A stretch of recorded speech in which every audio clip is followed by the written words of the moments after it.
आज डिजिटल दंगल में एक ऐसे विषय पर मैं आपसे चर्चा करने जा रही हूं, या एक ऐसा विषय मैं आपको बताने जा रही हूं जो बेहद इमोशनल है, संवेदनशील है और ऐसे कई प्रश्नों को जन्म देता है जो इस वक्त देश में खड़े हो रहे हैं, जिसके बारे में शायद इससे पहले आपको जानकारी नहीं रही होगी।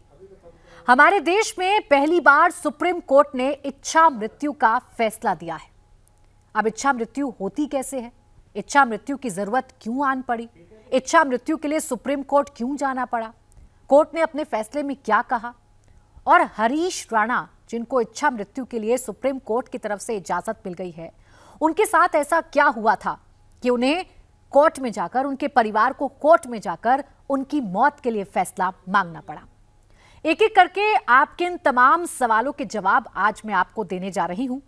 इस देश में पहली बार ऐसा फैसला सुप्रीम कोर्ट ने दिया है जिसमें इच्छा मृत्यु, जिसे एथोनेशिया कहा जाता है, उसकी इजाजत दी है।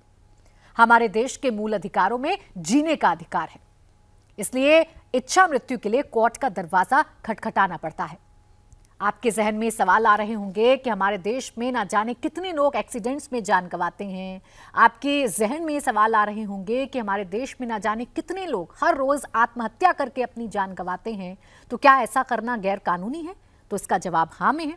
अगर आत्महत्या इस देश में कोई भी शख्स करता है तो वो हमारे देश के कानून के खिलाफ है, उस पर कानूनी कार्रवाई हो सकती है। हालांकि मरने के बाद कानूनी कार्रवाई क्या होगी अपने आप में एक अलग विषय है, लेकिन आत्महत्या एक गैर कानूनी विषय है जिसकी इजाजत हमारे देश का लॉ नहीं देता है। ऐसे में इच्छा मृत्यु का ये कॉन्सेप्ट या इच्छा मृत्यु का ये फैसला सुप्रीम कोर्ट किन कारणों की वजह से सुप्रीम कोर्ट ने दिया, इसके बारे में मैं आपको बताने जा रही हूं। ये मामला है हरीश राणा का, जो गाजियाबाद के रहने वाले हैं। इंजीनियर बनना चाहते थे, इंजीनियरिंग की पढ़ाई करने के लिए पंजाब की एक यूनिवर्सिटी में पढ़ाई कर रहे थे, लेकिन 13 साल पहले यानी 2013 में उनके साथ एक हादसा होता है। वो चौथी मंजिल से नीचे गिरते हैं और चोट इतनी गंभीर लगती है कि 2013 से लेकर 2026 का ये वक्त है, उठ नहीं पाते, कोमा में चले जाते हैं, गंभीर स्थिति हो जाती है। डॉक्टर्स उनको बचाने के लिए लाख कोशिशें करते हैं, लेकिन वो तमाम कोशिशें बेमानी हो जाती हैं। परिवार अपने बच्चे को बचाने के लिए, परिवार अपने घर के बेटे को बचाने के लिए सब कुछ दांव पर लगा देता है। माँ बाप अपने बेटे का इलाज कराते हैं, उसका ख्याल रखते हैं। हर रोज इस उम्मीद में सुबह होती है कि आज शायद उनके बेटे की हालत में कुछ सुधार हो जाएगा।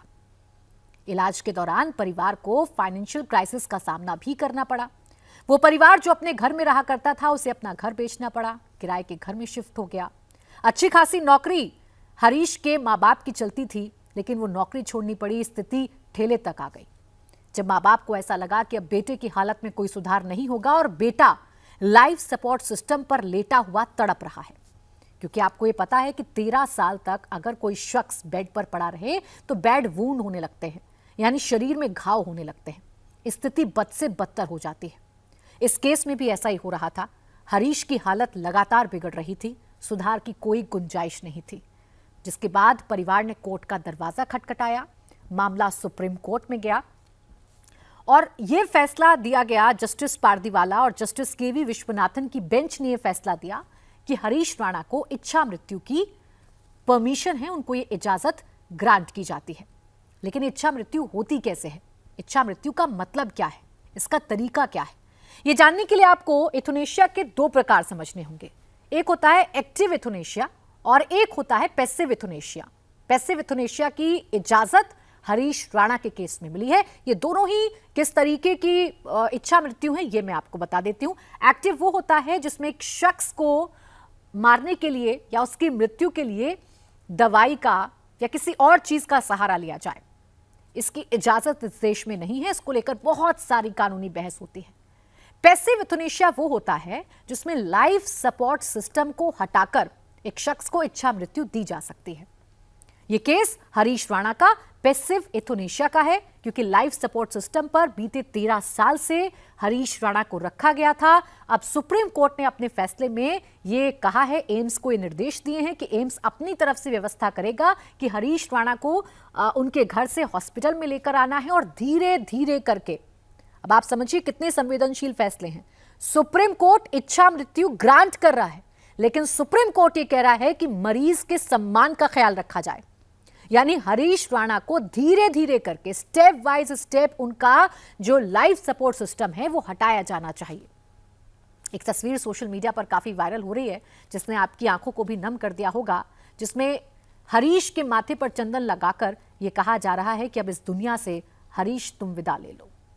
ये परिवार के लिए वाकई में कठिन वक्त है, लेकिन परिवार ने अपने बेटे की कंडीशन को लेकर यह फैसला लिया कि उन्हें अपने बेटे की इच्छा मृत्यु चाहिए और अब ऐसा सुप्रीम कोर्ट ने कर दिया है। सुप्रीम कोर्ट ने फैसला दे दिया है। और जब मैं कह रही हूं कि यह भारत का पहला फैसला है जिसमें इच्छा मृत्यु ग्रांट की गई है, तो इसके पीछे की वजह यह है कि 2018 तक इस बारे में सिर्फ चर्चाएं हुआ करती थी। कई ऐसे केसेस थे, एक मुंबई का अरुणा नर्स का केस था, 40 साल तक लाइफ सपोर्ट सिस्टम पर अरुणा रही थी। उस वक्त भी इच्छा मृत्यु की मांग उठाई गई थी, उस वक्त भी इच्छा मृत्यु को लेकर बहुत सारी बहस की गई थी। लेकिन हमारे देश में, जैसा मैं आपसे लगातार कह रही हूं कि हमारे मूल अधिकार जीने का अधिकार देते हैं, मरने का अधिकार नहीं देते, इसीलिए यह बहस काफी लंबी खिंच रही थी।